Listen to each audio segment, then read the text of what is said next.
Hey kids, it's time to get some SML Podcast all up in that.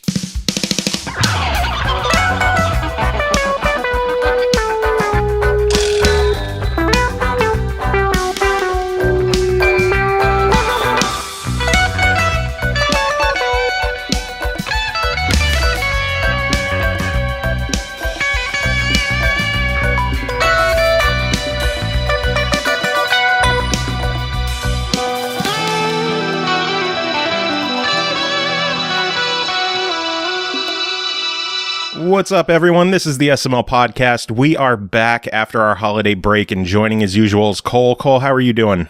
I survived. You survived the time off? Somehow. Yeah. Like, I had to find actual things to do with my time rather than just play review. We're not alone. No, we're not. We have two friends joining from MAGFest. First off, use the term friend loosely. Hold on now. Yeah. First off, my room buddy, Ian Doc Havoc Griffin. How are you doing? I am doing fantastic. And then also the second most huggable man at MAGFest aside from me, Big Adam. How are you doing? I'm doing super good, man. Thanks for having me. I'm thrilled to have you on. I don't get you on enough. Have you been on before? I think you have. I have been on once before, yes. Talking about MAGFest. Talking about MAGFest. Yeah. It's like people know me for talking about MAGFest or something. Gee, I wonder why. Yeah, right? So how was your MAGFest? Mine was great. It was the first time in a super long time that I've actually been able to like enjoy the event for event type things. Everything ran really smooth. Our staff, our volunteers this year were absolutely bonkers. They were so good. And honestly, like the things that, I did have to weigh in on were very quick. They were very simple. And, I was able to continue on and enjoy my weekend. It was crazy. I went to the game room. I played arcade games. I played console games. I did a couple challenges. I saw a panel, saw concerts. It was wild. Now I get why everybody comes every year. It's so cool. It's like it's a quite fun the difference time when you're not working the event. Yeah, definitely. So what was different as opposed to working? Did you just get to enjoy the whole time? Yeah, pretty much. Did you know what to do with yourself? Not really. See, that's the crazy part. It was basically like, me and my wife would be like, okay, let's go to the game room. Who wants to go to the game room? And we like hit up our little, like everybody has their little inner circle chat. We'd hit that up real quick and be like, all right, we're going to go to the game room. Everybody meet up down there. And then like, me walking through MAGFest, I had people notice me. I end up getting like 10 or 15 tag-alongs, and we all go down to the arcade and hang out for a while. And then like somebody will be like, oh man, this concert's starting. And it's just like, well, I guess we're just not going to arcade anymore. It's time to go watch some awesome music. Doop-a-doop-a-doop. Up to the ballroom we went. It was wild, man. I didn't have any like destined places to go other than the panel that I did and the auction. And yeah, it was cool to be able to kind of just like sporadically go somewhere and not have to think twice about it. What panel did you do? I did the Sonic Fights Robotnik Live Sonic fanfic panel. Me and Dom were part of this group. Basically, there's an online Sonic convention. It's online only. It's not a physical event, and everybody tunes into this one radio station, and it's all Sonic content for like a whole week. It's rad. But there was this one group of people that were doing this thing they were just reading Sonic fan fiction, and they would always read these stories called Sonic Fights Robotnik, and they're written by this guy named Sonic Fan back in the late 90s. The name doesn't fit. They are just real gems. Like every single one of them are incredible. The first one in the first paragraph, Not Whole Village gets hit by like 100,000 nuclear missiles.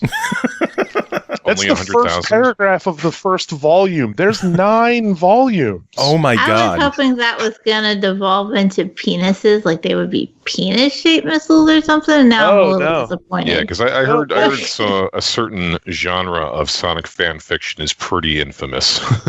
Yeah. Well, okay, so this one's definitely not where you guys were going. This one's just on the scale of Glad to hear it. ridiculous. You Like, said fan comically fiction, and my brain immediately drove into dicks. I couldn't help it. fan fiction equals porn in today's world. Let's face it. But it's just like it's so weirdly written, and there's like in the stories there's like narrator lines for like you as a person to click on a YouTube video to cue music for the next part. Like it's Really? crazy. Oh yeah, absolutely. So these people were reading this, and then we got hooked in with a friend, and they asked us, me and Dom, like 8 years ago, to come on their show. And Dom, of course, had the piano and soundboard and synthesizer and sound effects queued up, and we had a vocoder to change our voices. And me and him went just absolutely crazy on this thing. And they were like, "That's it. You guys are part of this from now on. Every year, forever. Let's do this." And so far, like once a year, we get together with the Sage crew, and we just go crazy online for 4 hours. That is amazing. Wow. And you brought it to MAGFest, or has it always been at MAGFest? No. We this was the first year that we did it with the full setup, with the keyboard and the vocoder changer, whatever you want to call it, the voice synthesizer, sound effects, laptop. We did the whole thing for the first time this year. 2 years ago, we did a script style reading that was pretty funny, but this is way better. Like if we do this again next year, we're definitely going to go all out again because it was ridiculous. Oh, is this anywhere on YouTube? Can we see this? It will be on YouTube. All of the panels at MAGFest get recorded, and if they get approved by the people that did the panel, because they have to review them just to make sure, then they get posted to the MAGFest YouTube channel. Hallelujah. I'm going to go looking for that. Oh, it's fun. I'm a little disappointed there's no dicks, but I still need to be involved in this. It's well, if you want to see something having to do with dicks, then you should probably look for the video of the charity auction, or any of them, because there's plenty of dicks involved in that. Believe it or not. Charity auction is the one that includes the penis. Oh, ask Joe; he'll tell you. It's I didn't get to see it this year. What did I miss? Oh man, we sold the MAGFest VIP experience package for $5,000. Oh Wow. shit! I was gonna say, that answers my next question. It's like, how did the auction do? Oh yeah. So the auction, as a total for the first time, we raised over $22,000 at just the auction. That's 4 hours. Nice. And then Mega Manathon this year broke 10,000 for the first time. Nice. And then the 501st, I think, raised another $2,000. So the charity department really did well this year. I think we're sitting just north of $34,000, which beats our old record by about 10,000. Damn. You need to bring back the table flipping. Oh, see, okay, you're the third person to bring this up. Make me number Table 4. Flipping. Oh, all right. Can I be number 5 even though I don't know what happened? Absolutely. Yeah, you can totally be number 5. Absolutely. Number 5, officially in the book. So table flipping for charity was a crazy thing that we actually came up with at a PAX event. Not to stir up too much trouble there. Needless to say, we had this idea. We gave it a little bit of prototyping, and then at MAGFest, or a couple months before, I was like, "Hey Dom, I've got this crazy idea, and I'm not sure that we'll even be allowed to do it, but I want to buy 6-foot banquet tables, like real cheap plastic ones. I want to put a bunch of stuff on them, and I want people to give me $40 for charity to flip the table. And then we'll clean it up and set it up again, and we'll just treat this like a service." And after some interesting conversations with the hotel staff and the people that okay those kind of things, we got it approved. And table flipping was born. We did it for 4 years? 4 years.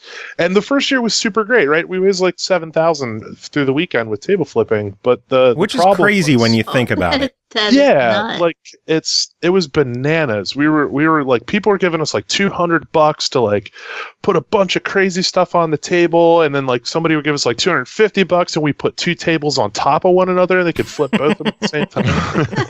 It was wild. Like the super flip at the end of it, which is where me and Huey, the other guy that helped me run it, we would take all of the tables that we had and we would stack them all on top of one another in a mega stack, and we would flip that whole thing. Those videos can be found on online, not on the MAGFest YouTube, I don't think, but if you just search charity or MAGFest table flipping, you'll find it. The last one we did was 5 tables tall, and we flipped the whole stack. That sounds dangerous. It was super dangerous, and I was really worried that it was going to fall back on us, but luckily it didn't. Yeah, I love the table flipping. I think my favorite part of the table flipping was that while you were waiting in line, there was a puzzle you could put together. Oh, yeah. And if you paid so much, you can take the table that they were working on the puzzle and flip that. It just ruined it. And like the people working on the puzzle had zero say in it. Like if somebody paid for it, I legitimately took the table away from them and made them watch someone flip it. Start all over. There was an incentive the first year that my now wife, then girlfriend, hated, and nobody went for it, which I was kind of bummed about. I said for $1,000, I'll lay on the table and somebody can flip it. And I even said that people could pool money, and nobody ever went for it. It's kind of a bummer. I didn't know that was on the table. I'm hanging up now. There it is. So why did the table flipping stop? So in order to run table flipping, you have to have like 4 or 5 volunteers there for like 6 or 8 hours. So it's like a ton of volunteer effort, and the returns that we were getting for charity out of that were like halving each year. So it lost this little niche, and then that was the wrap. Like that, you know. The last year we did it, out of the whole weekend, table flipping made like $2,200. Like it didn't even make sense for us to use that much volunteer power when, you know, other departments could be short staffed and using those volunteers accordingly. Yeah. Well, maybe it'll make a comeback someday. Maybe it's funny you say that, because we actually talked about it like 2 or 3 days ago, I think. It was brought to our attention in the staff Slack for MAGFest, and we were talking about it in there. I don't know. If I could find a better way to do it that required less manpower, then yeah, I'd be about it. Just for the novelty's sake of like, hey, this cool little niche MAGFest thing is back. But I don't know. We'll see. I doubt it's going to happen next year. Absence makes the heart grow fonder, right? It does. Mm-hmm. That is super true. As you can say for Chromelodian that played this year, it was so good. I missed that one. I think I was doing dinner when that one happened, but thankfully the VOD's on YouTube. Yeah, and I've already watched it twice. It's so good. It's so good. I was front row the entire. I was on the fence the whole show. It was amazing. Nice. What other bands did you see? Night of the Round. Those are my guys. Those are my buddies. Bit Brigade absolutely destroyed the stage. It was incredible. That was so good. We saw Mega Ran. I saw the end of Steel Samurai. I saw the end of Wreck the System. Oh man, who am I? Lame Genie. First year guys out this year, put on an amazing show. I absolutely adore that band. If you haven't listened to Lame Genie and you like video game metal in any shape or form, Lame Genie is the band you need to check out. I'm writing that one down because I did not check them out. Their YouTube presence is magnifique. It's perfect. They released a video like a month ago for their cover of Chill Penguin. It's video game metal perfection. Nice. I will definitely have to check them out for the show sometime. The cool thing about that band, and I won't go too on about, I could talk about these guys for years. The cool thing about this band is it's got like the new metal sound, and I don't mean new metal as in NU metal. I mean like new NEW. I wanted them to sound like Limp Bizkit. Right? Yeah. They've got like that newer kind of chunkier metal sound, but they play VGM like old school bands where they stay super, super true to the music itself. So it's got kind of like that new versus old flavor to it. It's awesome. It's just exactly what I was looking for. Yeah, that sounds right up my alley, so I definitely have to check them out. Big time. Ian, what all bands did you see? Let's see. I went and saw... Jeez, what did I see? The whole thing's a blur. I know I saw Bit Brigade. Shoot, I can never remember the full name. Was it like Sam What's His Nuts and the Donut Slayers? Sam Mulligan and the Donut Slayers. Sam Mulligan and the Donut Slayers. Adam, you didn't see them, did you? I didn't. I missed that show, and that is the number one show I regret missing. Holy cow. Because the lineup for that show was all-stars all the way across. Everybody that was on that stage for that band was a rock star. Well, I wasn't, but close. Well, I mean, you know. Do you know what's going on with the VOD of that? Because it was on YouTube, and now it's gone. They did reply to your comment. Apparently, the band asked MAGFest to take it down because I guess I don't remember the specific reasons, but they wanted to go over it or something to that effect. Yeah, so it was a formal request by the band. Yeah. Hopefully, it shows up soon because I wanna rewatch that and enjoy it from the crowd's perspective instead of backstage. Yeah. But Ian, who else did you see? Of course, Frank Klepacki and the Tiberian Sons. Oh, that was so good. Oh yeah, yeah. That was pretty much the coup de grace right there. Oh man, Danimal was a good show too. Oh yeah, yeah. Oh yeah, I forgot to mention that one. Yeah. It's like so many concerts, so little time. Yeah, that's the problem, right? That is the general problem with MAGFest. Samus put on a set at the Mega Manathon stage that was incredible. Oh, really? Yeah. God, I didn't even know she was there. Yeah, absolutely. She did a set. Megaran did a set over there. There was a lot of really good sets over there. Crunkwitch did a set over there. The Flabbercasters played. It was super fun over there. Flabbercasters. That's a hell of a name. Professor Shy Guy played over there as well. Yep. Wow. The Flabbercasters are part of the reason that MAGFest is going to be in the Guinness Book of World Records now this year. Really? Oh, yeah. You didn't hear about that? No. Is that the wizard thing? Yeah. I heard about that. So we did it. Yeah, we did it last year, and the Guinness Book of World Records said we didn't have enough proof. We didn't have enough individual wizard documentation. And some of the wizards that they did see didn't meet what they consider to be the criteria.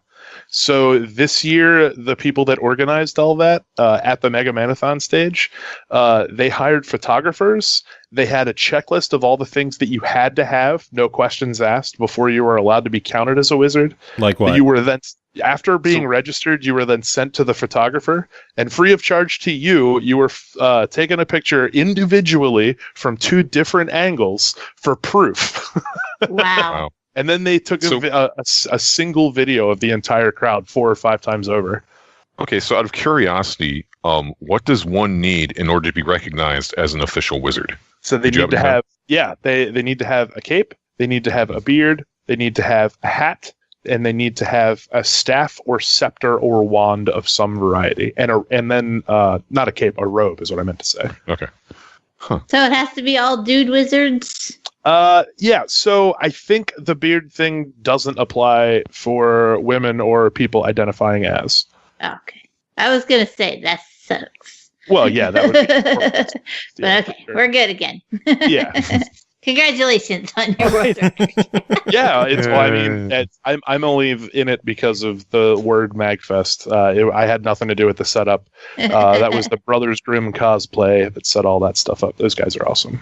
It's still pretty cool to be in the Guinness Book of World Records. It super is. I can't lie. I'm really excited about that.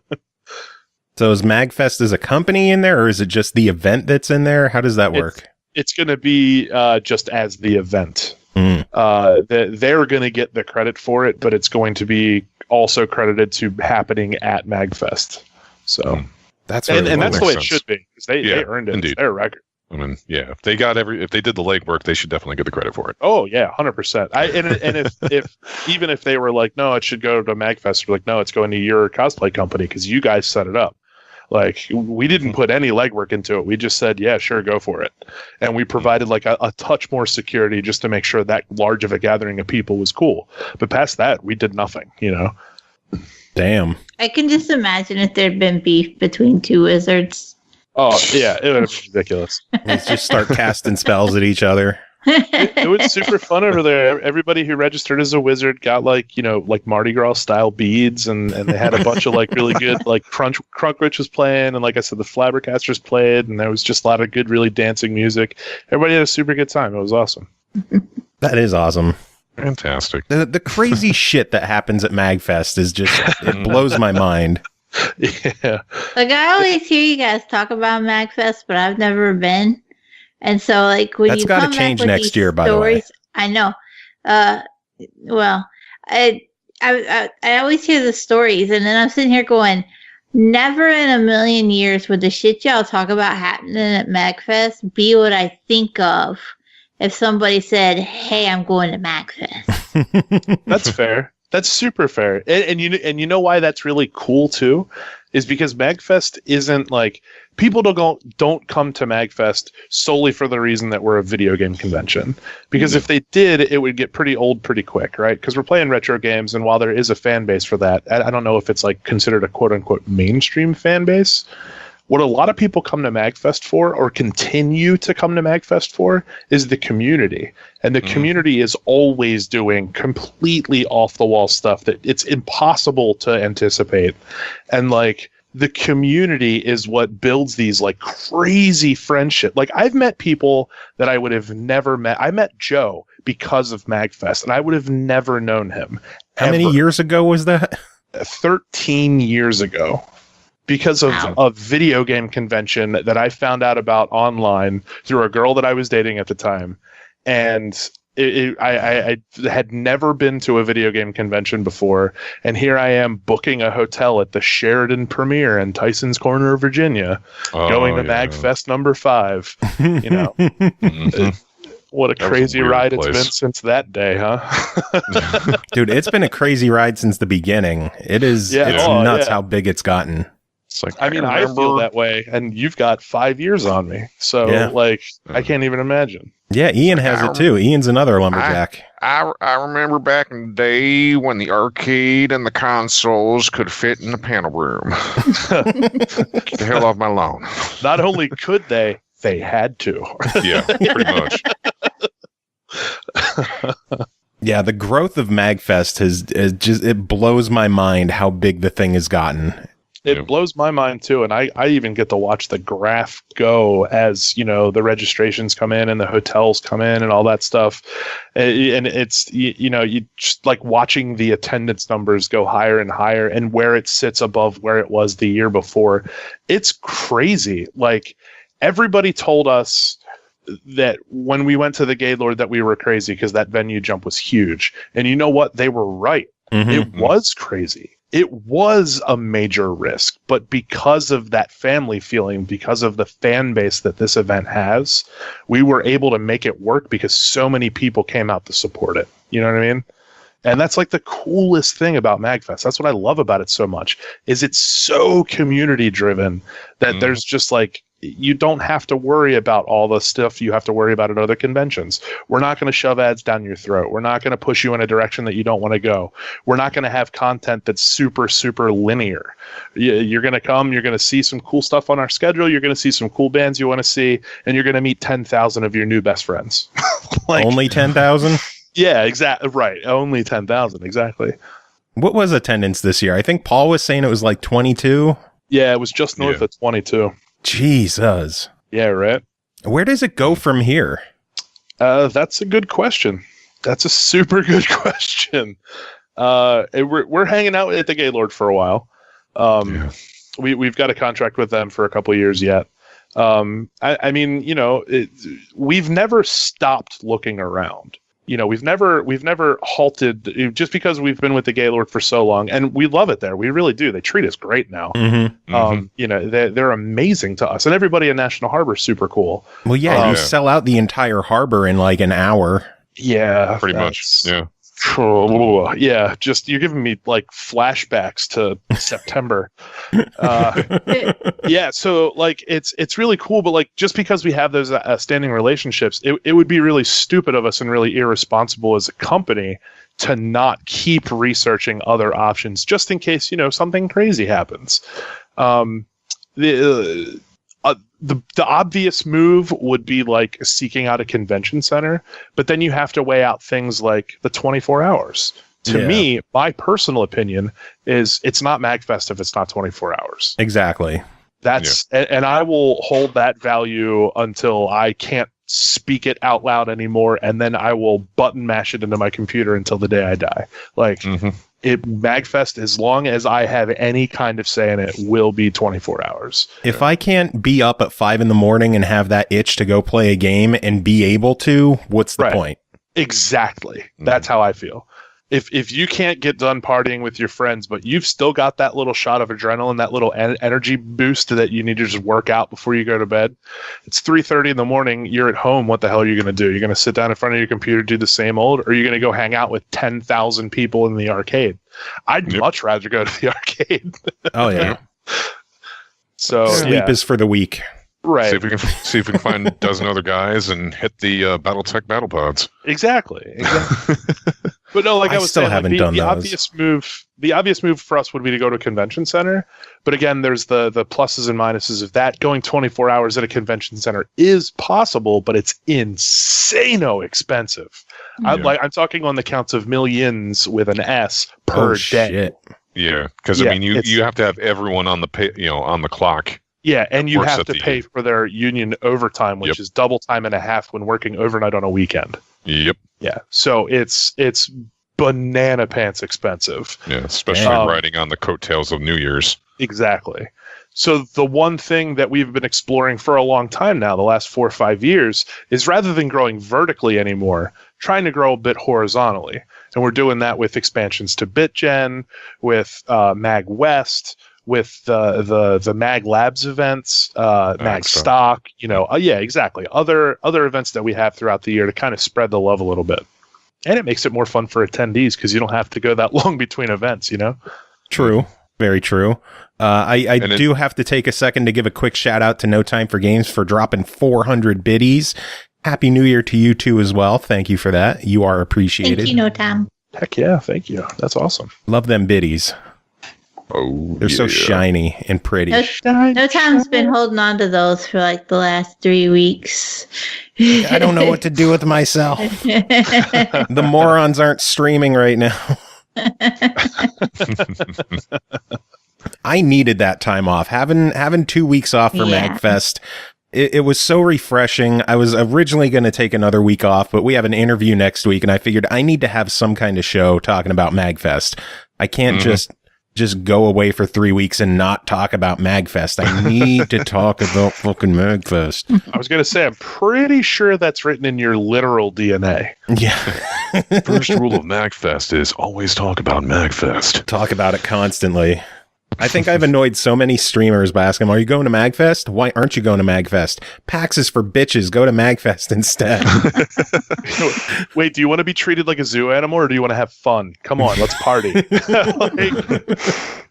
That's the one thing. Let me tell you, that's the one thing I hate about trade shows. Like, I love PAX. Don't get me wrong. I love PAX. They have treated MAGFest over the moon graciously. But I hate major trade shows where the guests and like the people that people come to see are so heavily guarded and secured and like linearly driven between like, okay, you're going to be in this room for an hour doing autographs and then you're going behind the scenes, never to be seen by human eyes until you get to your panel, and then again never to be seen by human eyes until you come up and do this thing at night. You know what I mean? Like, I hate that. MAGFest is awesome because we tell our guests openly, like, look, we ask if you want to do panels, do you want to do the autographs? What do you want to do? Okay, well, the rest of your time's completely yours. What do you want to do? and they get the chance to go around and have those experiences. Like, what other event would you get the composer of Mega Man 2 in the Bit Brigade hotel room hanging out having a beer? Like, where's that happening? Well, I mean, I remember a few years back when John St. John took part in a drinking contest, or a shot contest. At his late night panel. He also John St. John still in our room. Day, in our room. Wow.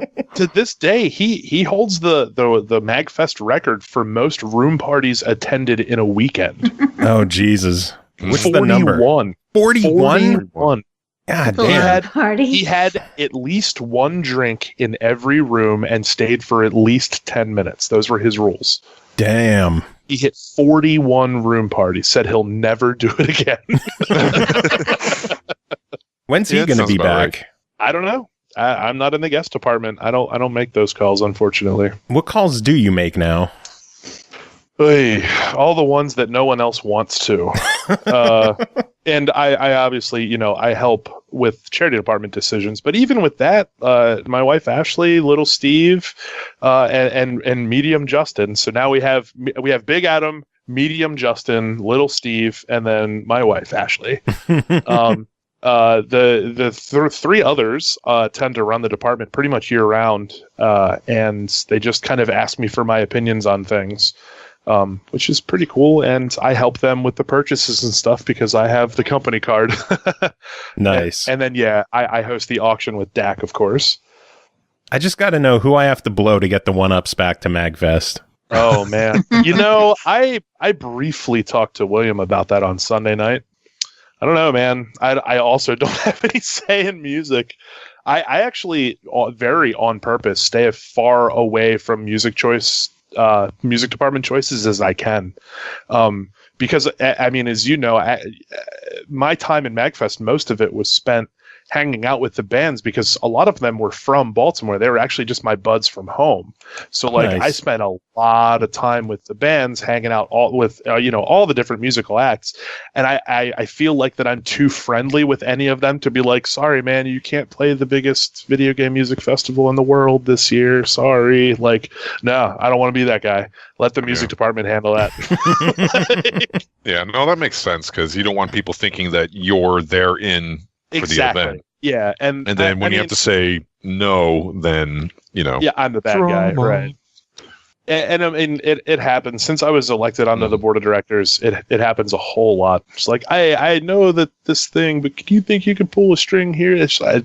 No, I can't do that for you because then A, it's immoral to begin with, and B, like if I do it for you, what's to say I won't do it for everybody and then ruin everything? So just don't do it. The only strings I want pulled is I want to know when the next MAGFest is so I could book a hotel now. Yeah. Bro, we announced at closing ceremonies. Where you been? I was recuperating. Hungover, probably. January 2 to 5. 2 to 5, damn. It was announced at closing ceremonies, yep. This is the first time we've ever been able to do that. That's cool. Everyone usually just assumes that it's the weekend after New Year's. Yeah, until we throw a hellacious curveball and make everybody come in February. It's like, we'll never do that again, and that was not our choice. Yeah, I was gonna say, didn't it have to do with like the Washington Redskins or something?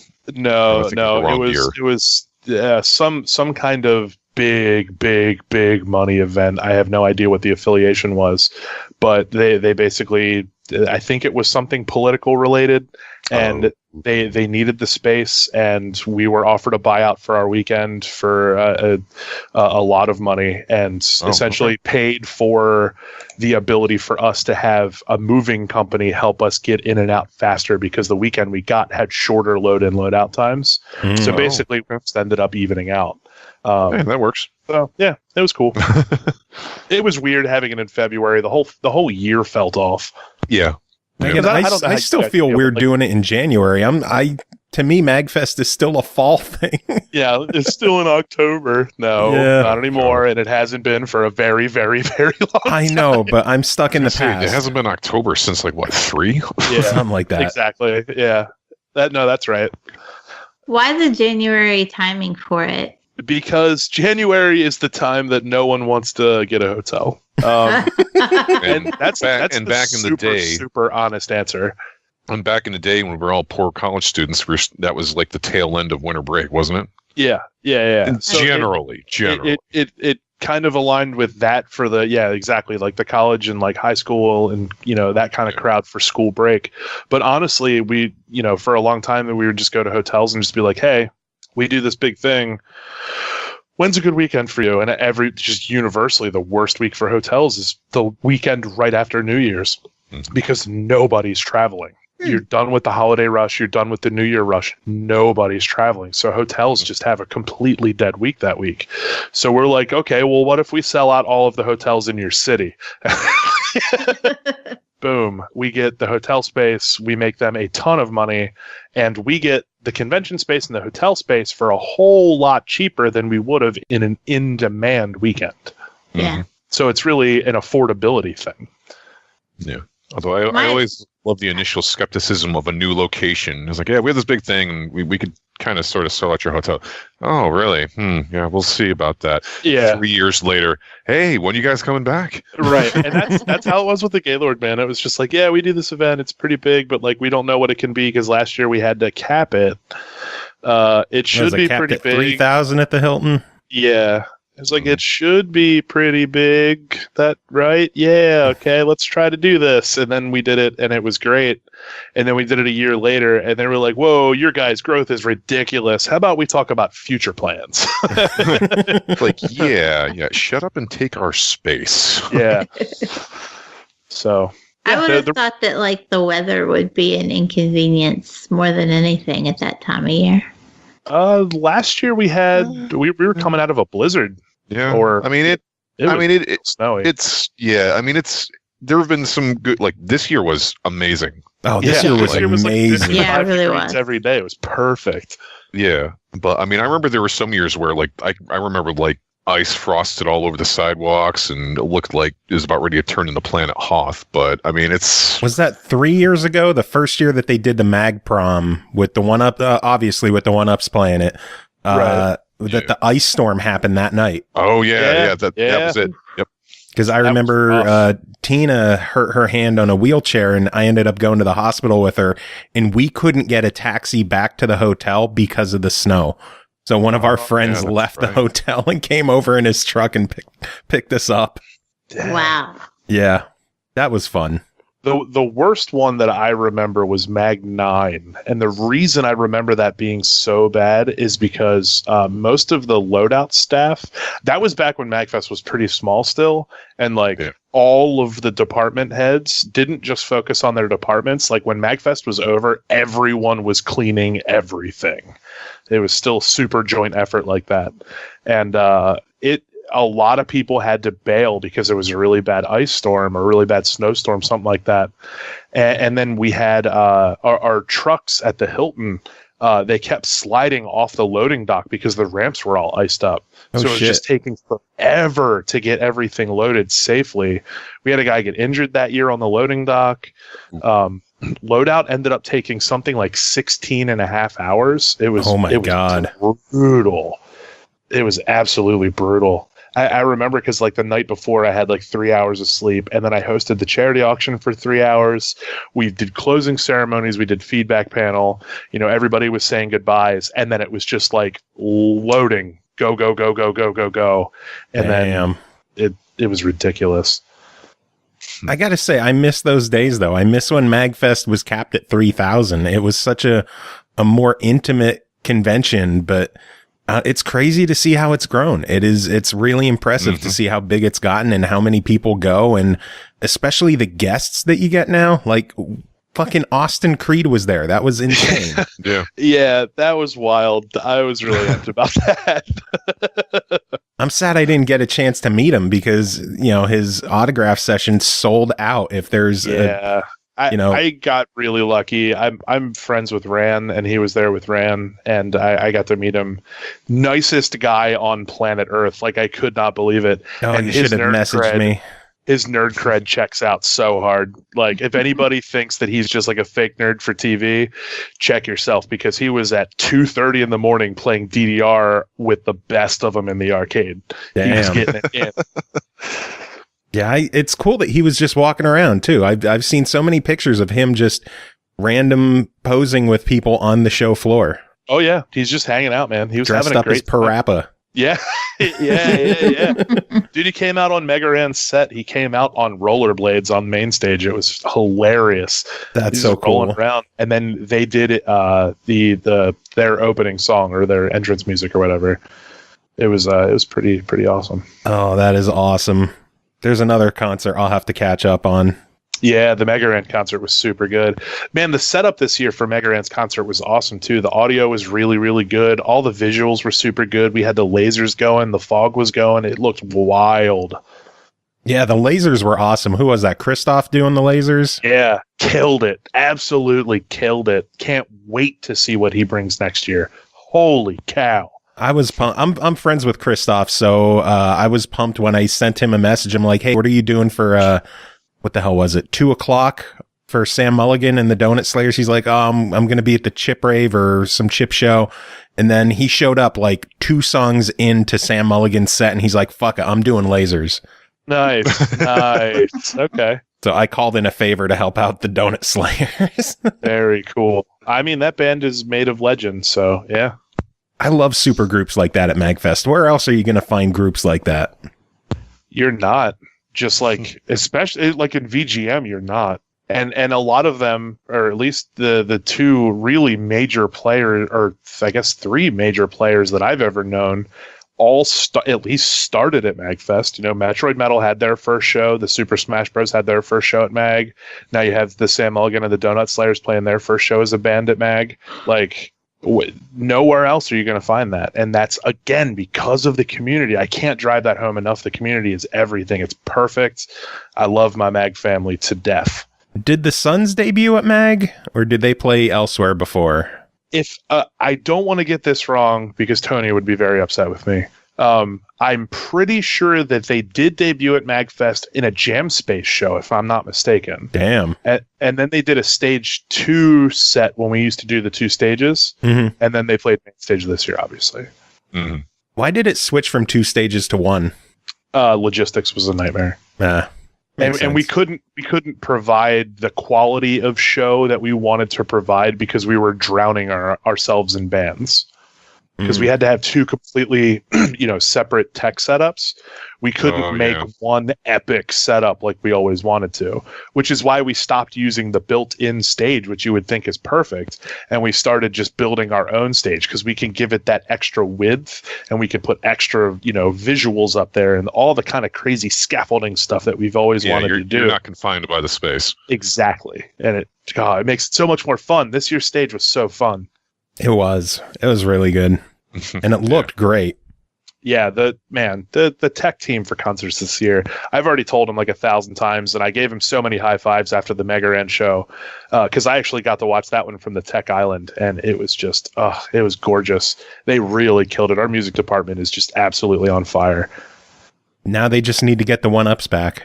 Hey, look, I'm not disagreeing with you, and I think you very much know that. Oh, very much. You got to pull some strings, Adam. Yeah, that's what everybody tells me. But I'm a lumberjack, so I'm important. Yeah, right? I've heard that one a few times, too, from a few people. Yeah, but how many of them were? Well, true. 2, 3 total. Was Brendan one of them? No. I got you, right? Yeah. And then at the time, I had Rez. Oh, at the time. Yeah, he's not anymore. I miss him. Okay, but at the time. Yeah. And then Mike Kemp. He's not. He's not? Nope. What year did he miss? I don't know him, but he's not in the Facebook group, and Brendan invited a handful of people that were definitely lumberjacks. Interesting. So I'll have to I'll have to talk with Brendan to see if he knows. Yeah. Maybe he is. Because he says he's been to all of them. Huh? Yeah, we decided that there's 2 tiers. There's lumberjacks who have been to all of them, and woodsmen who were at 1. Okay. Who were at MAGFest 1. Yeah. The Mid-Atlantic Gaming Expo. Yeah. Or festival. Mid-Atlantic Gaming Festival. Mid-Atlantic Gaming Festival. I'm pretty sure I still have my shirt from Mag 1 somewhere. Oh, nice. I've got my program still sitting around somewhere. I've only ever seen one of the programs, one of the badges, and one of the shirts in person, and they all belong to Joe. Yeah. Yeah. One of these years, maybe for MAGFest 20, I'm going to wear all of my badges. Oh, I didn't mean you, Joe. I meant Joe Yamin. Sorry. Oh, I know. That's super confused. Okay, I was going to say, I just realized. I know who you meant. Yeah. I mean, the only badge that I don't have is 2 because they ran out. And that's kind of bumming. Sad face. Something I was bummed about, but I was also really happy, is I didn't get to play Rock Band at MAGFest this year because there was a line the entire show. Okay, well, so I'll tell you what. didn't... I'm gonna hear on your show, eat my words of 7 years ago when I was like, I don't think Rock Band's gonna be around all that longer. I'm here. I'm wrong, Joe. I apologize. I was wrong. Clearly, I was wrong. God damn it! Don't make his head bigger than it already is. Yeah, seriously. What's your problem? So you and Chris never got around to doing Ghosts of Tradition? No, it never happened. Oh, there was that would have been the perfect time too. Even at like 8 a.m, there was a line to play the game. It was always hovering around a half hour to play. Oh man. Which is crazy. Bunny said that there was never a time that no one was playing Rock Band. Wow. Which is impressive. Maybe it's starting to pick up again. Yeah, maybe. That's actually pretty awesome. I didn't hear that statistic. Every time I went in there, it was busy, but I figured I was just in there during busy times. It's cool to hear the fact that it was just never not busy. That is interesting. Because there were times where not many people would play it. Mm-hmm. Or at least it had like bursts, because it would be like multiple groups of friends had gone into the game room, and then one group had decided to do it. The other groups thought it was funny, and then they would sign up to do something funny too. Like that's how it was for like a year or two, at least when I ran the game room. Yeah. Mm-hmm. It's definitely picked back up though. I know that good. Rocksmith was pretty busy the entire time. Mm-hmm. I think you guys are going to need more Rock Band stations next year though. Yeah. Talk to the game room. You know who to contact about that one. I'll hit up Bunny and let her know. Experience there, yeah. The honey bunny. If you could just pull some strings at them, great. It's all you, Adam. That'd be great. So just make me a list of lumberjack demands, and I will make sure that they get looked at by someone at least. So we want to get a room. We want the 1-ups back. We want another Rock Band station. What else can we go with? Ian, what other demands do we have?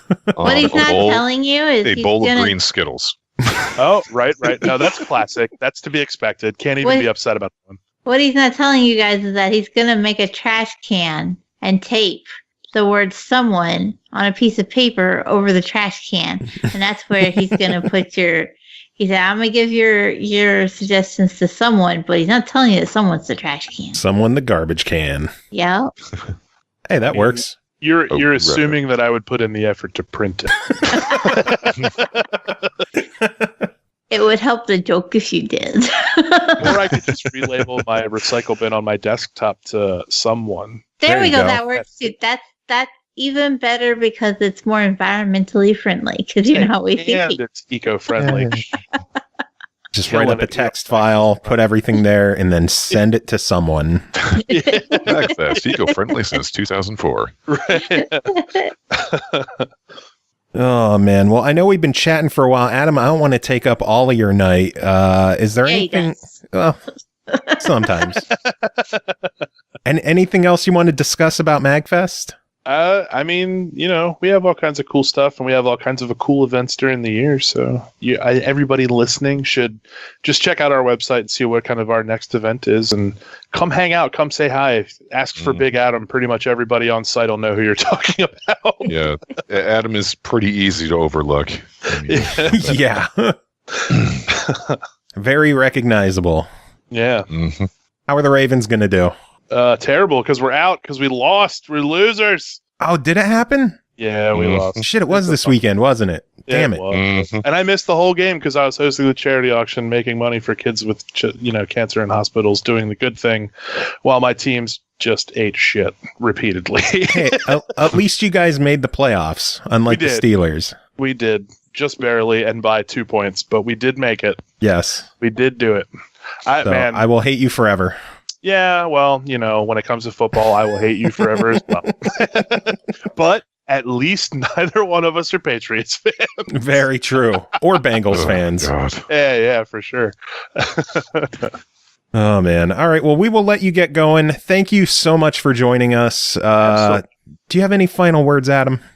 Everybody always be cool with each other because this life is short. Good words. Yeah, man. Have yourself a wonderful night. You guys are the best. Take care. Yeah. Bye. Ian, you going to stick around, talk news with us? Yeah, sure. I can hang out.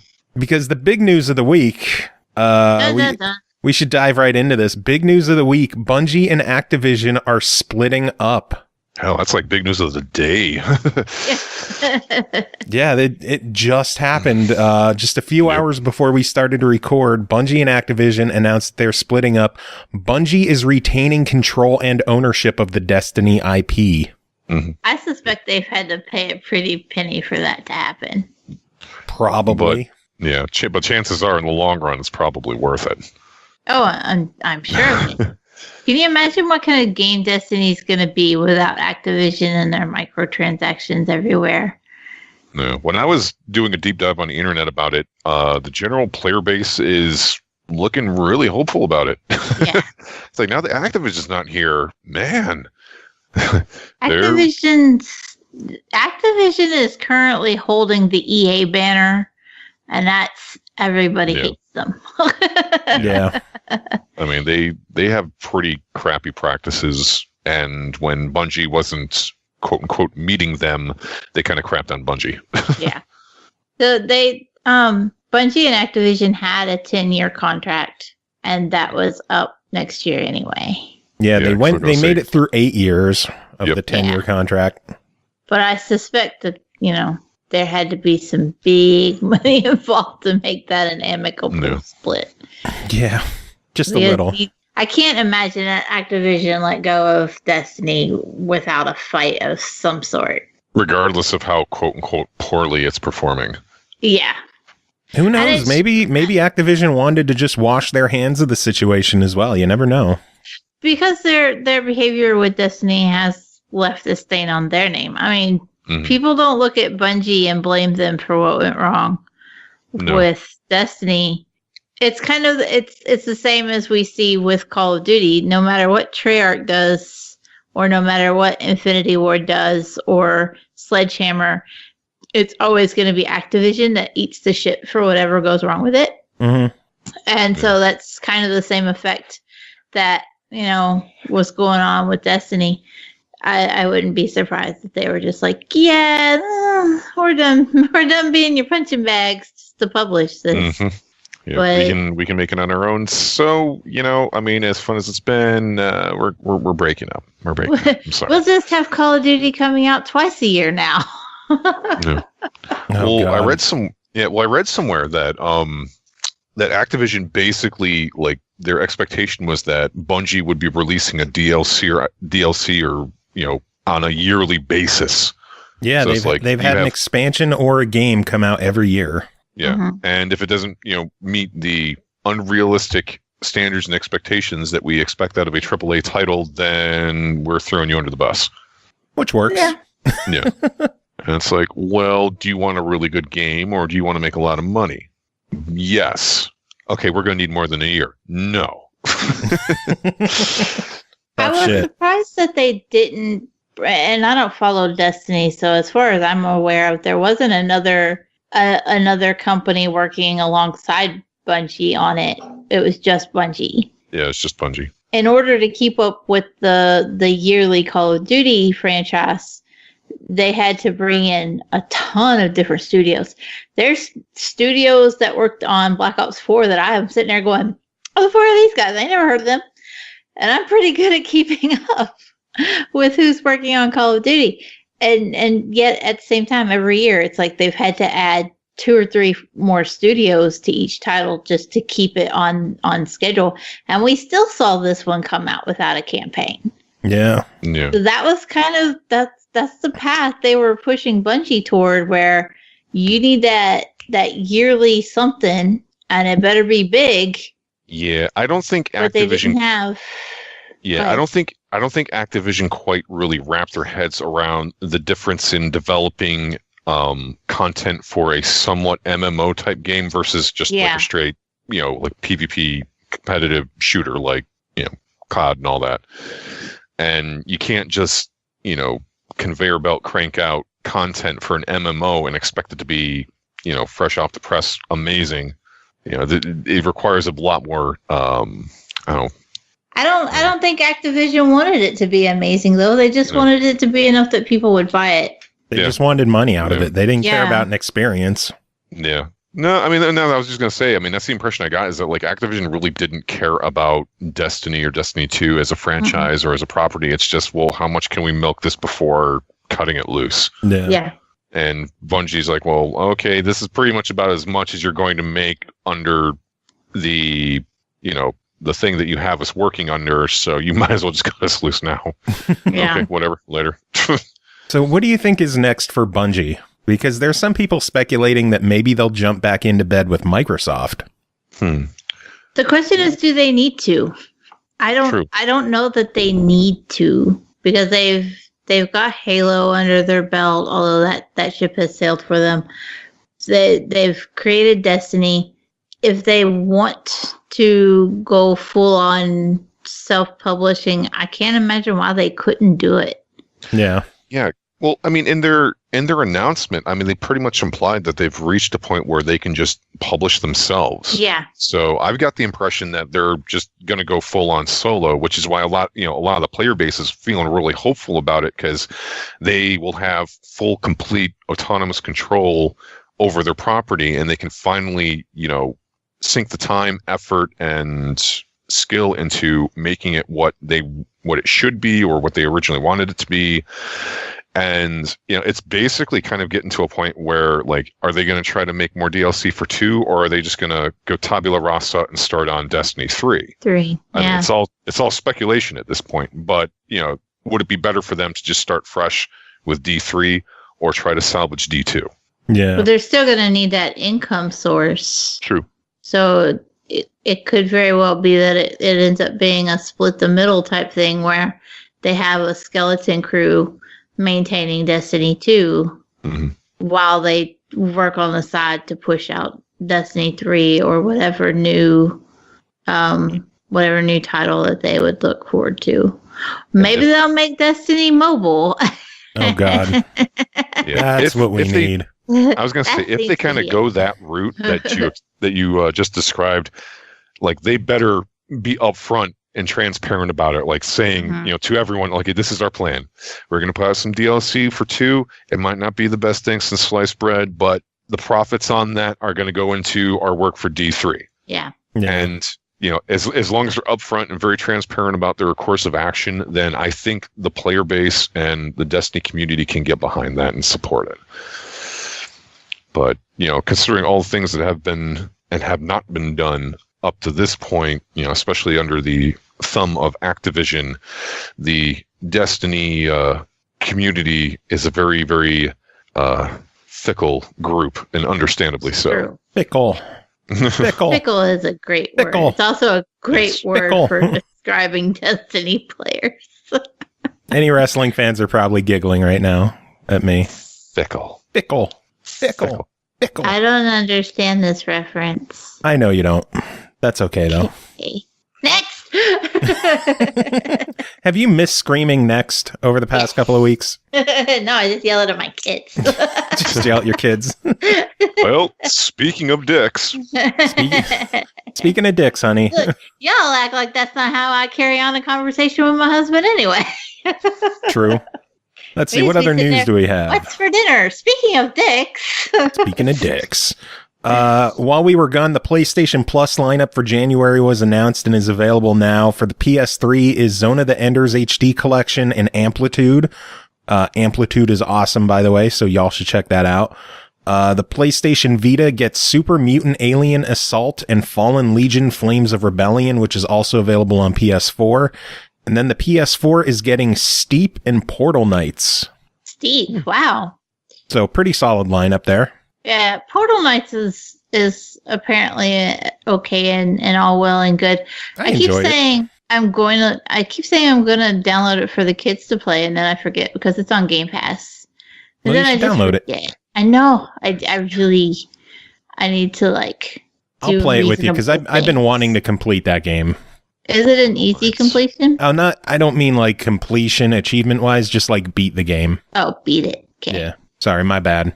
My achievement whoring tendencies came to the forefront for a second. Yeah. Of course, a habit. And as a refresher, the games with gold, Xbox One has Celeste and World Rally Championship 6. Xbox 360 has Far Cry 2 and Lara Croft in The Guardian of Light. So overall, pretty solid month on both ends. I think PlayStation edges it, though. Because of Steep? Just because they have more on offer. Oh. And they don't have a repeat like Lara Croft and The Guardian of Light. Oh, yeah, that is a repeat. I forgot. Celeste is amazing, though, so. I kind of feel like Celeste makes up for any other shortcomings. Everybody's just going to be playing it. Yeah, that makes sense. I could see people favoring Xbox over Celeste. Anyway, other news. 3 games were added to the Xbox backward compatibility lineup this week. The backward compatible editions are back, thankfully. Battle Stations Pacific, Fuel, and Rayman Raving Rabbids. Interesting lineup. Mm-hmm. I feel like I rented Raymond's Raving Rabbids and then didn't even get to play it before I take it back. I think I bought it on sale for like $3 one time. I won't say, because that was a pretty popular game when it came out, wasn't it? Yeah. On the Wii it was pretty big. Mm-hmm. With all the motion controls. I don't think it did as well on Xbox and PlayStation. I don't even know if it had move support on PlayStation. I don't know if that was before then or not. Something fun, though. 3 achievements are unobtainable on the Xbox version of the game, so don't go into that expecting a completion. Huh. Well, goddamn. Yeah. Let's see, what else? Final Fantasy X and X-2 HD are releasing April 16th on Xbox One and Switch, so that is exciting. And then just 2 weeks later, on April 30th, Final Fantasy XII. I am very excited about that.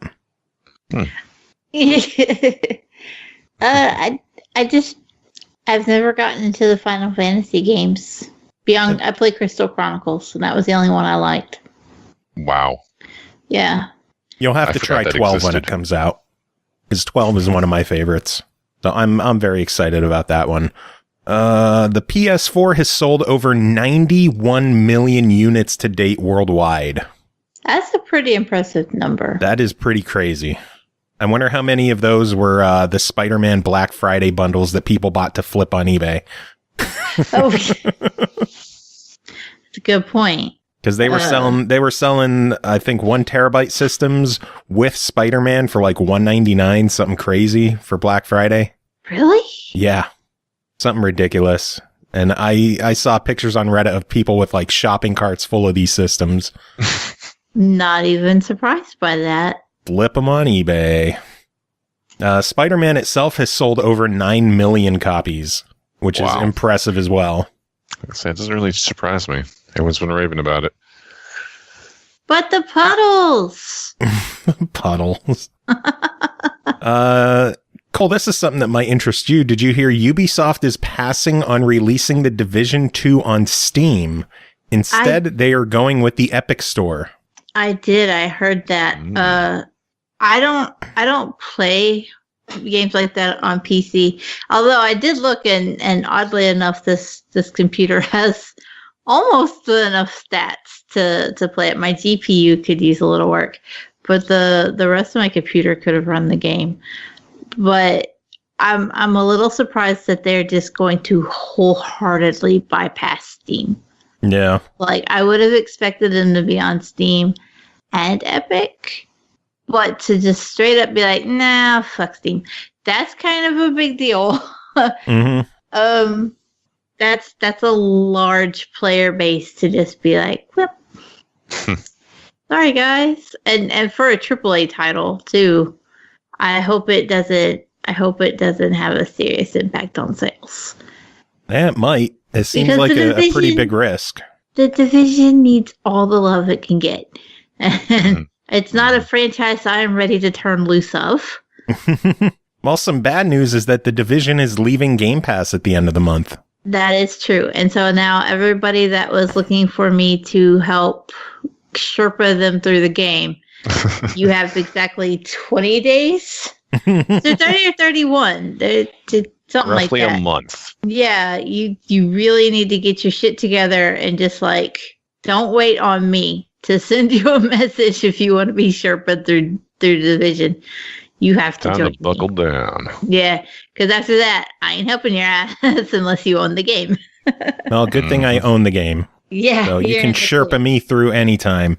Then, if you already own the game, wait until February to ask me to Sherpa you so that everybody else gets their time. Hashtag Sherpa Derpa. Sherpa Derpa. Sherpa Derpa. Couple other games are leaving Game Pass this month, including Letter Quest Remastered, Riptide GP Renegade, and The Escapists, The Walking Dead. So, bummer to see some good games going. Mm-hmm. Yeah, that's... I hope people played Letter Quest, and if they haven't, they need to get in on that one, because I loved Letter Quest. I hope people picked up Riptide GP. My daughter loves Riptide GP. Riptide Renegade was so good. Number one loved it. But it's not all games leaving Game Pass, because while we were gone, a shitload of games got added to Game Pass. We're up to 9 for the month so far. Let's see. We have Life is Strange Season 1, the complete season. Mm-hmm. Life is Strange Before the Storm, the complete season. Mm-hmm. Life is Strange 2, Part 1. Ark Survival Evolved. Farming Simulator 17. Absolver, which launched to Game Pass. Just Cause 3. Ultimate Marvel vs. Capcom 3. And Aftercharge, which also launched direct to Game Pass. I have it on good authority that's not all we're getting this month either. Oh, I'm sure it's not.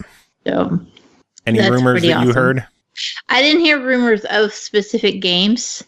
I just knew they said that there was going to be additional announcements. There was one announcement expected on the 3rd, which was the one we got. They actually ended up announcing it a day early, too. But that was the one that was Life is Strange and Ark and... Farming Simulator. The other 6. And then...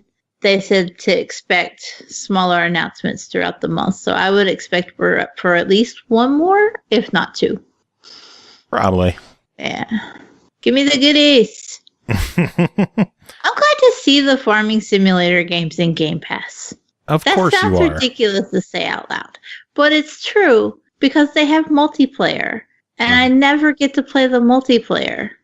So now I can just be like, look, you motherfuckers, download Farming Simulator. Which one? Look, you motherfuckers. All of them. I have literally every farming sim game you can imagine. Well, that which of them is the best? Which of them is the best? The actual ones by Giant Software, they kind of run the show. They're the coup de grace of farming simulators. The other ones are all good in their own ways, but the actual Farming Simulator 17 and 18 and 19, they're the ones that really stand out. They're the top of the heap. Nice. But that's all the news I got. Any news on your end that I didn't mention, because I kind of just went for the highlights? Phil Spencer was on the stage at CES with AMD. Did that happen already? Yeah. It did. You missed it. Cool. What happened? Because you were festing with Mags. I was. I couldn't actually get the clip to play. It was giving me an error. But that's apparently, helpful. Yeah, I know it. Right? I was sitting there like slamming the button. Play. Come on. I'm going to talk about this. I need to have news. So the Joe isn't like, what'd you do for the last 3 weeks? I have to be like, sit on my thumb and play The Sims. I did jack shit. Jack shit. Played The Sims. Jack and shit. But if I'm not mistaken, there was some discussion about the new Xboxes and them having AMD processors in them. And so, how exciting. That's nifty. Yeah. Anything I don't think else? that's any big surprise. I think we were kind of expecting it to have an AMD. It's just the specifics of it. Yeah. So, nope, anything that's else? it. That's Ian, you got any news that you want to talk about? No. I mean, the only one I really brought to the table is the Activision Bungie split. But no, I don't. No, I'm good. Cool. I'm good. Totally good, yeah. So, reviews. What is it? You have 2 of them, Cole? I do. What is this? How was I supposed to be on vacation and I still had 2 reviews?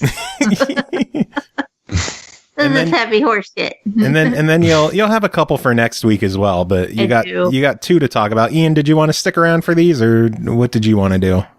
Oh, yeah. Ian's just waiting for me to say something he can make fun of.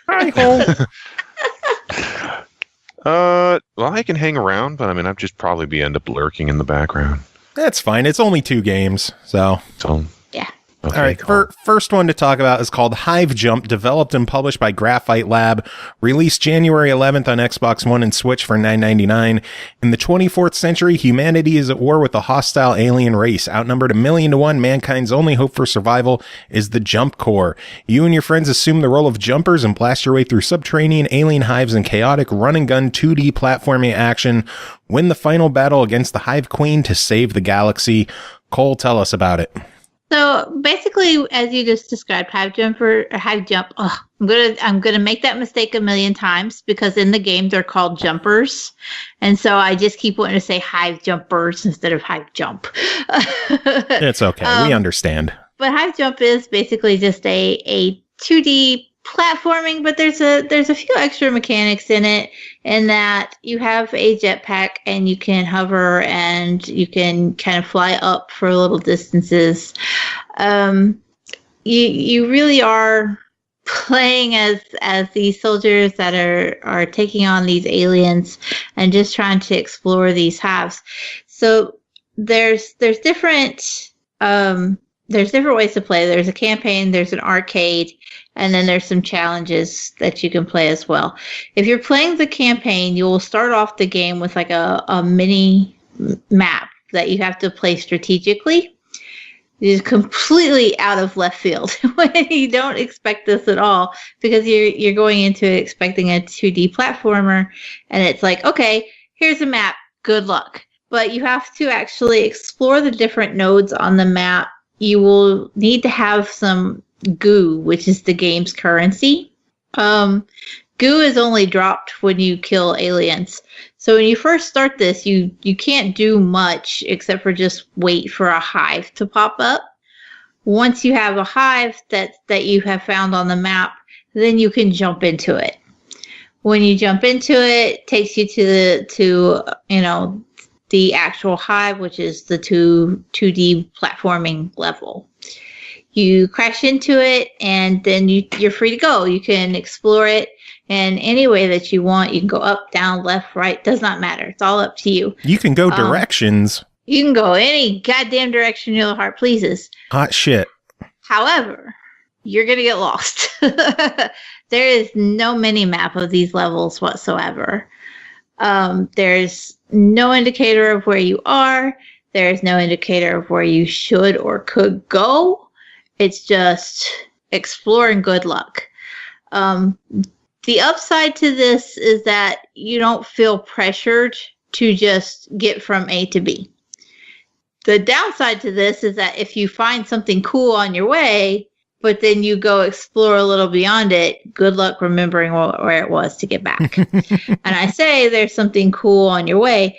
There are doors scattered throughout these hives that you can go into, and it'll give you like a little challenge room. So it'll say, okay, get through this room without using your jetpack and you'll get a reward. Or get through this room and kill a certain amount of enemies. And at the end, there will be a box with a reward in it. If you fuck up and you don't complete that mission for that room, first off, you will lose your Marine. And second off, you will get kicked out of the room and the door closes and you can't go back. You get one shot only. Losing your Marine isn't the worst thing that can happen to you, though. There's the Marines are meant to be interchangeable. They all have ridiculously goofy names. They all are very mundane. They look the same. They don't have any special abilities or anything different between them. It's just this is what was the name of the one? He was like Bob Fuzzy Pants or something like that. It was so ridiculous. And you want to know what's more ridiculous than that? What? Swizzler's dropping 200 biddies. That's awesome. That's pretty ridiculous. All right. Yeah, boy. Hooray. Yay. Hooray for Swizzlers. Okay. Gonna make me lose my place, Swizzlers. God damn it. We can't afford that shit. Anyway, Bob Fuzzy Pants. So when you lose your Marine, you just get another one in their place. But there's a lag in how long it takes for a new one to be transported. You don't immediately die. There's no limits to how many times you can lose your Marines, your jumpers, as long as you keep your jetpack alive. So basically, so jumpers are just human shields for the jetpacks, is what it amounts to. And you can let them die as many fucking times as you want. Just keep your jetpack alive. Your jetpack only takes damage when you're without a jumper. I gotta quit calling them Marines. I don't know why I want to do that. But as long as you've got a jumper, you're fine. Unlimited respawns, just tear into it and go.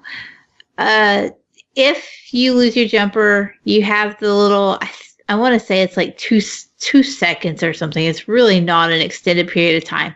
But when there's a lot going on screen, it can feel like it's seriously dangerous.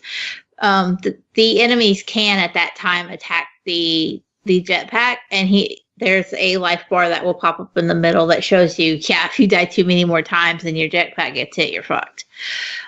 That's the only way to lose while exploring a hive. That doesn't mean that you're not going to lose while you're exploring a hive. No, because you're going to. Oh, so many times. The hives all have different levels. They're procedurally generated. If you do lose and you go back, it could be the exact same hive and you're still going to be fucked because it's a completely different area. And again, no maps or anything in that regard. So it certainly stays fresh because you're not going to know where the fuck you are. Once you've got through all of the levels of the hive, eventually you reach the hive queen, and destroying the queen is ultimately how you destroy the hive and can move on. I'd love to tell you that I'm like the biggest, baddest bitch and killed all these queens, and I have not. Me neither. This is a tough fucking game. It really is. Playing against the hive bosses, the hive queens. It drops from like a platforming game to a bullet hell shmup type thing, and you're just like, no, save me! I cannot handle this. I was doing a lot better when I could stand on a platform and throw a grenade and wait for it to explode. That's my favorite way to deal with this game. The controls are super simple. It's left trigger. It takes a second for me to get used to. I always hate when jumping is applied to a trigger. But for this, it works because left trigger once jumps and left trigger again lets you use the jetpack itself. So it kind of became second nature really quickly. It's an easy to adjust to control scheme. You don't use any of the face buttons, or at least none of the equipment I unlocked did. You can unlock different things for your loadout. There's, rather than having regular grenades, you can have sticky grenades, or you can use your goo to buy cluster grenades that will explode on impact and turn into smaller grenades that scatter everywhere, just like in Call of Duty. And, Bringing it back to Call of Duty. Yeah, I like to keep things circular. Tie it all together. There's other options, like instead of just having assault rounds and pellets, you can upgrade them to make them more powerful. They'll be armor piercing, or you can swap them out and have shotgun variety or laser blast instead. So there's plenty of opportunities for customizing your loadout. There's also the ability to play the game up to 4-player local co-op. I wish like hell this was online. because this would be a blast to drag some of my friends through. Otherwise, I just had to play it with my kids. Number one, she had some difficulty. It wasn't really working for her. And I do think that playing online would have been quite an experience. Unfortunately, it is what it is. It's multiplayer on local only. My absolute biggest complaint of the game is that the achievement list is a nightmare. Like, it is horribly grindy. I don't know how anybody is gonna sit. Like, there is one for spending 5 hours in the game in the air. Oh my god! Wow, that's obscene. Okay, then that doesn't count any time where your jumpers are feet on the ground. If they're not levitating with the jetpack, your time's not going up for that one. And there were some others that were 10 hours, different tasks, and it's just it's excessive. When you're playing as well, like I said, you go through the challenge rooms and you'll find the chests. And sometimes these are just in the regular levels too. But you'll unlock a chest and sometimes they'll have a relic in it. The relics will give you like health regeneration or slower cooldowns, less of a cooldown on your equipment or whatever, which is all well and good. But there's also an achievement for collecting every relic. And because they just pop out of chest, it's RNG. And you have no way to know, yes, I've collected all of these. No, I have not.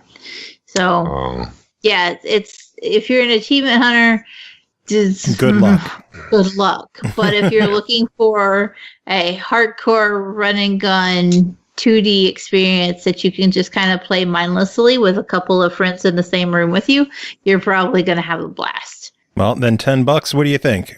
I do give it a very recommended try it. It's a lot of fun. It's just the difficulty spikes and hard. That grindy ass achievement list really strike against it. Yeah, I go ahead, Ian. I was like, oh, hey, you learned the basic fundamentals. Okay, now hold my beer. Yeah. I love those games. Yeah. Okay, you completed the tutorial. Cool. Now to hardcore mode. Yeah. Did you play it while you were here, Ian? Or What? did you just watch me play it? No, I think I just watched you play it. Okay. Yeah, it kicked my ass pretty bad. It took me a while and unlocking quite a few upgrades before I was doing pretty decent at it. So I got the Hive Queen on one of my jumps down maybe about half an inch of a health bar left. And then I got wrecked. And I just wanted to cry. I was like, I hate games like this. I got about 3/4 of the way. Oh, I was just so aggravated. And I was like, well, I'm done. It's review time. Speaking of, we got one final game to talk about tonight. That is called Void Vikings, developed and published by Ugly Beard Games. Also released January 11th on Xbox One for $4.99. Void Vikings is an arcade-style top-down 2.5D space shooter where intense action is the focus and choosing the right education could pay off. What? That seemed weird. Choosing the right education could pay off. I don't understand that. Does it make sense in the game? Yeah. Okay. I was going to say, education kind of sounds like something synonymous with a skill tree. Probably. Smartly manage your space bucks in order to destroy your student loans before you die. Oh, okay. Now it's making sense. If you succeed, your score could sing your praises through all of Valhalla. Cole, tell us about it because I kind of butchered that right up. Okay, so first and foremost, there are no actual Vikings in this game. Oh, well, the fuck Vikings that. Deny are it. a lie. Refund. This is a top-down 2.5D space shooter. Without Vikings. If it makes you, Without Vikings. Without Vikings. But if it makes you feel better, the two ships you get, their names are like Odin and Freya. Oh, okay, so then they're Vikings.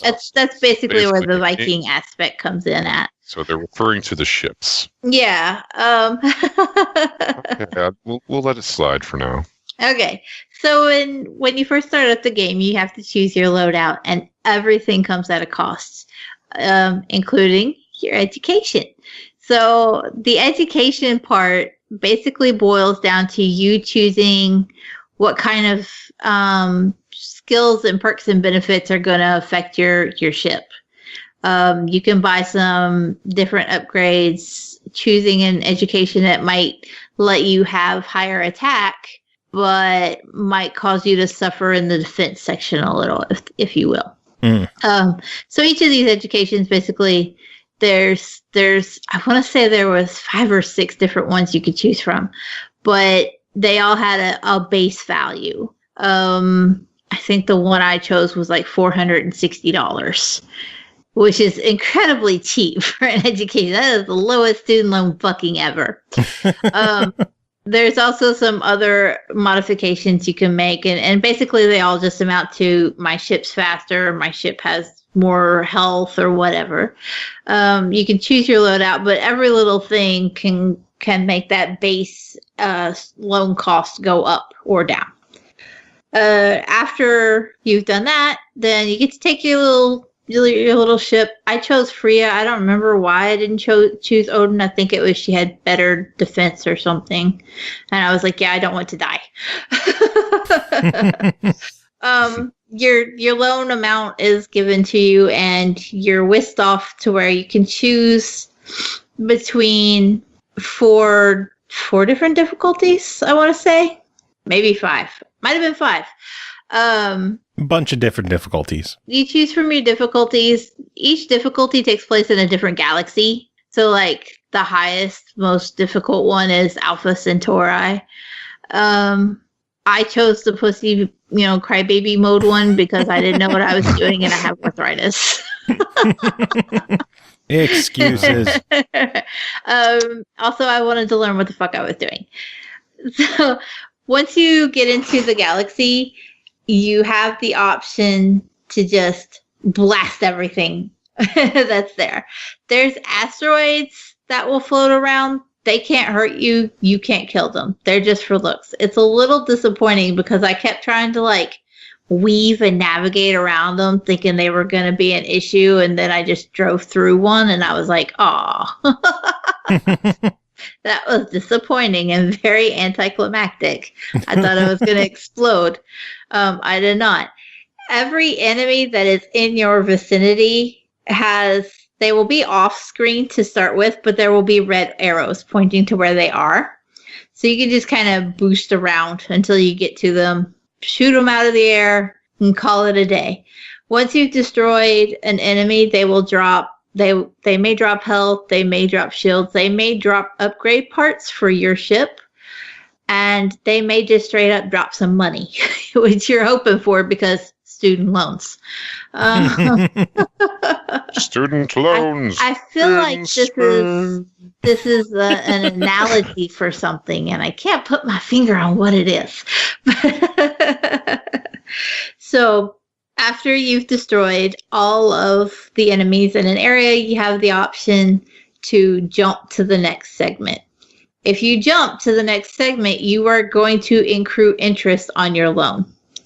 So what you ideally want to do is take whatever parts you have found, sort through them until you find the better ones that will upgrade your ship specifically.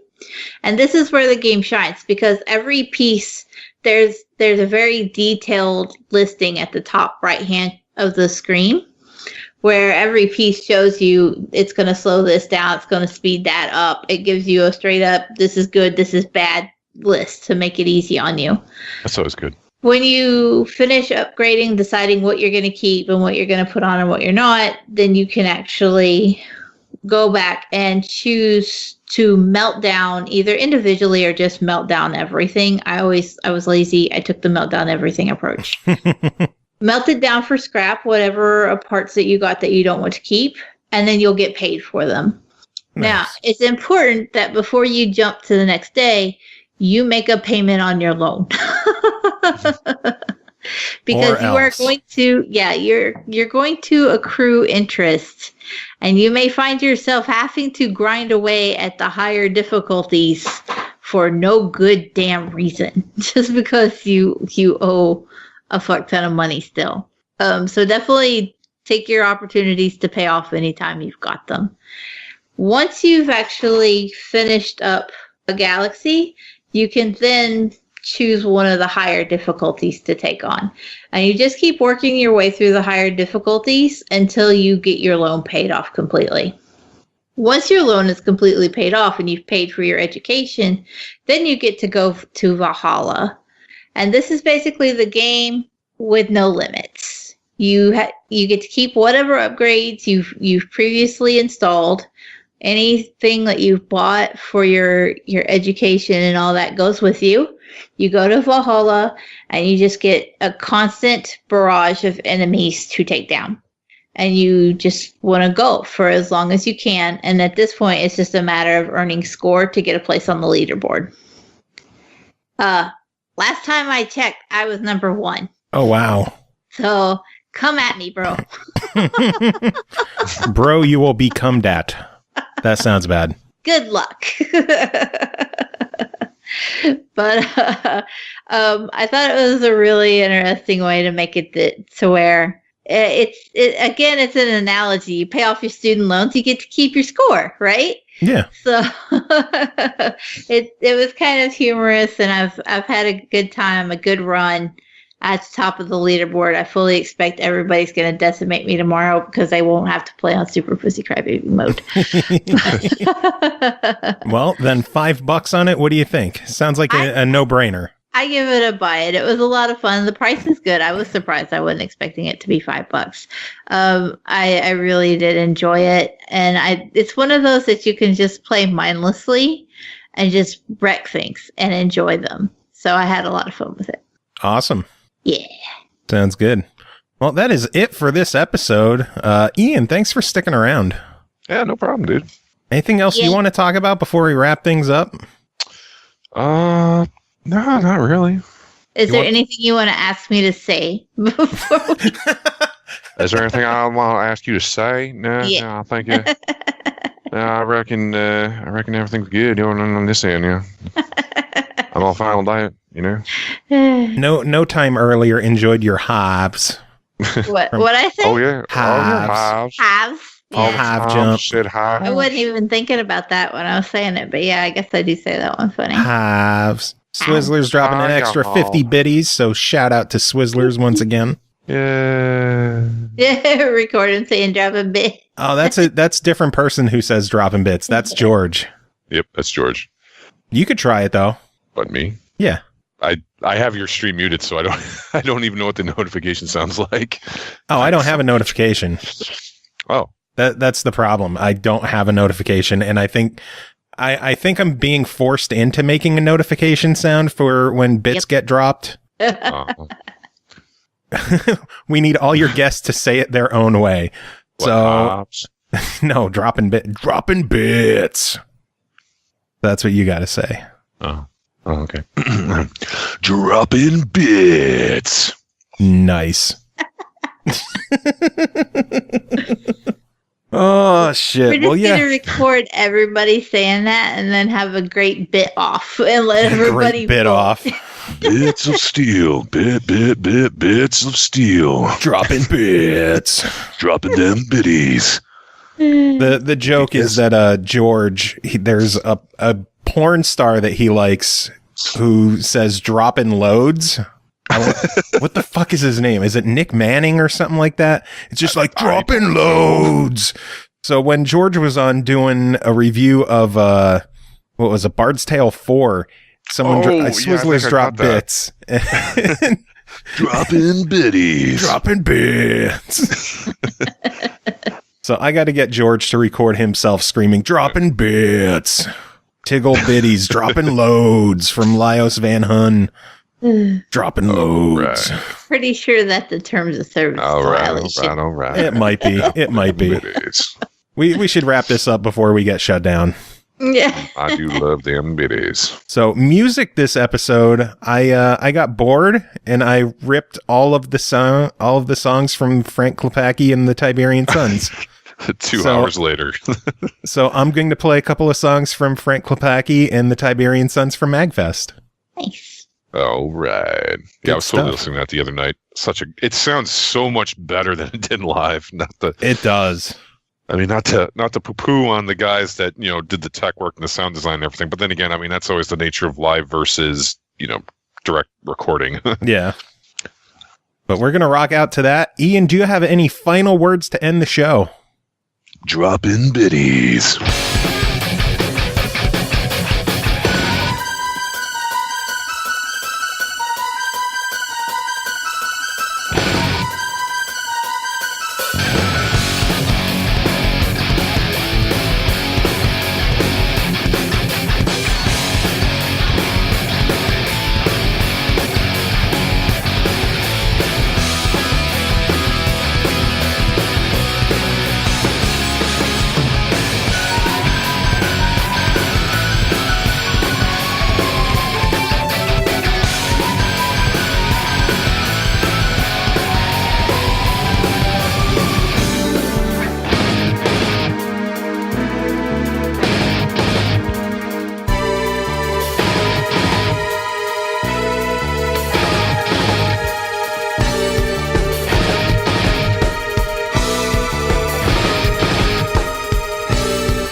overwhelm and destroy.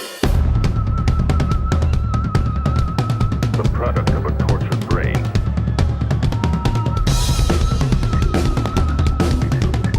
Creation of the humanoids. Powers to overwhelm and destroy. The product of a tortured brain. Feeling of helplessness is your best friend, Savage.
The only thing I can say about that is, oh, snap.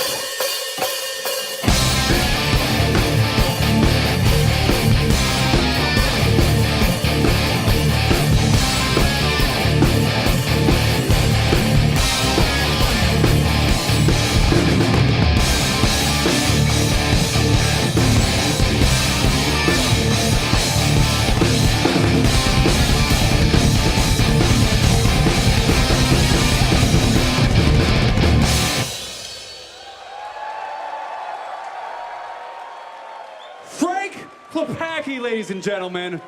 Give it up loud. Holy crap, man.